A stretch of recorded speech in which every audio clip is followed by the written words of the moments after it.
What Stephen A. Smith is saying right now isn't just another hot take. It's a turning point in how Caitlin Clark's treatment is being discussed nationwide. For more than a year, her fans have been calling it out. The targeting, the missed calls, the hard fouls, the constant physical punishment. All of it goes way beyond basketball. And for just as long, those fans have been mocked, labeled Caitlin Karens, told she just needs to toughen up, take the hits, and prove herself. The idea that her treatment could ever carry legal consequences? That was laughed out of the room, until now, because a brand new op-ed in the Wall Street Journal didn't just criticize the WNBA's handling of Clark, it argued that what's happening to her might actually be a violation of federal civil rights law. And while much of the sports media either downplayed or ignored the piece, Stephen A. didn't. He amplified it.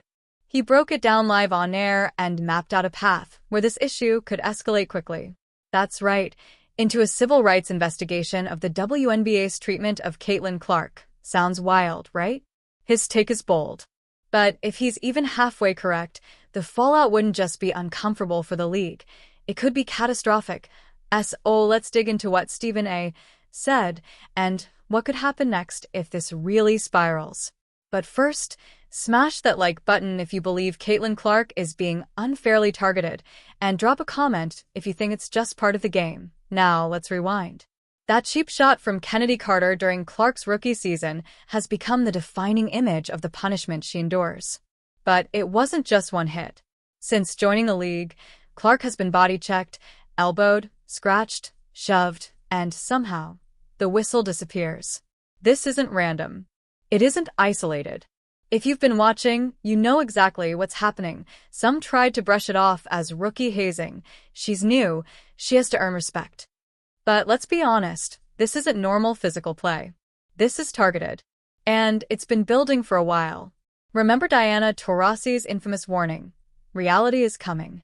Well, it came, and it hasn't stopped. Veteran Sophie Cunningham, one of the few players to publicly defend Clark, has had enough.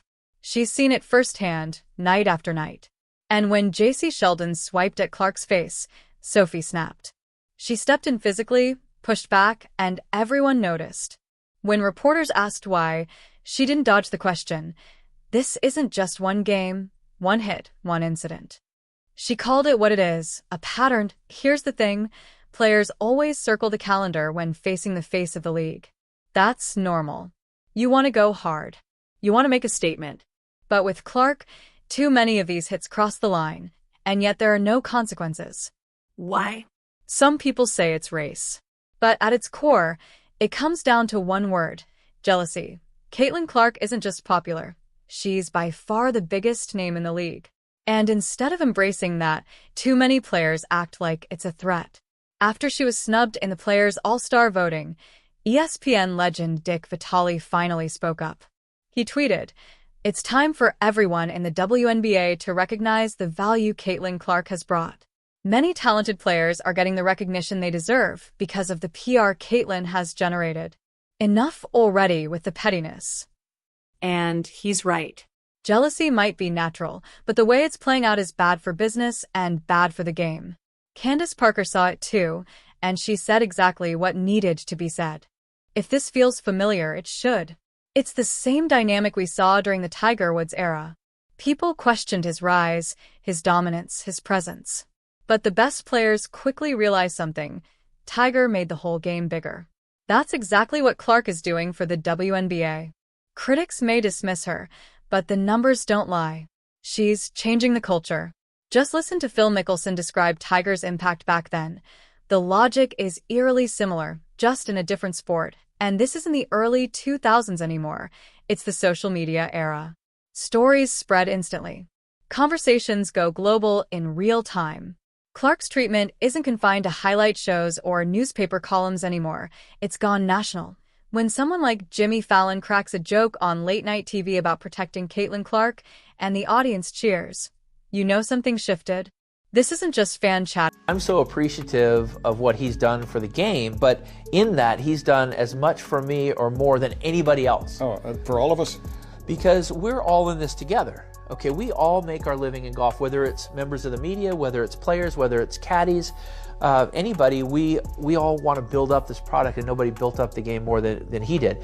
When I came out on tour in 1990, summer of 1992, or when I won the Tucson Open, the purse was $1 million. The entire purse, first place $180,000. And I remember thinking mid-90s, I wonder if someday we'll play for $1 million first place check. I don't know, probably not in my lifetime, but I hope we do. And here we are every week, $1 million plus first place check. And that's due to Tiger. So now we have these purses that have gone way up. We have TV revenue and exposure. We have more medias covering it, which creates more value for corporate America. And all these opportunities drove up my revenue and every other player's revenue on the golf course. If this feels familiar, it should. It's the same dynamic we saw during the Tiger Woods era. People questioned his rise, his dominance, his presence. But the best players quickly realized something. Tiger made the whole game bigger. That's exactly what Clark is doing for the WNBA. Critics may dismiss her, but the numbers don't lie. She's changing the culture. Just listen to Phil Mickelson describe Tiger's impact back then. The logic is eerily similar, just in a different sport. And this isn't the early 2000s anymore. It's the social media era. Stories spread instantly. Conversations go global in real time. Clark's treatment isn't confined to highlight shows or newspaper columns anymore. It's gone national. When someone like Jimmy Fallon cracks a joke on late-night TV about protecting Caitlin Clark, and the audience cheers, you know something shifted. This isn't just fan chatter anymore. It's mainstream. People aren't just upset, they're demanding change. And that brings us back to the legal side. Because what started as fan outrage is now being framed as a potential civil rights issue. That Wall Street Journal op-ed didn't just say Clark's treatment looks bad. It argued it may actually violate federal law. And the author, Sean Lan, isn't some blogger. He's a former White House associate counsel with real legal credentials. His claim? Explosive. Lan says the WNBA's repeated failure to protect Clark, despite overwhelming evidence, may already cross into federal civil rights territory. He lays out the case: a hostile work environment, repeated abuse on the court, negligent inaction from league officials, and unchecked public attacks from other players. Based on that, he says the Department of Justice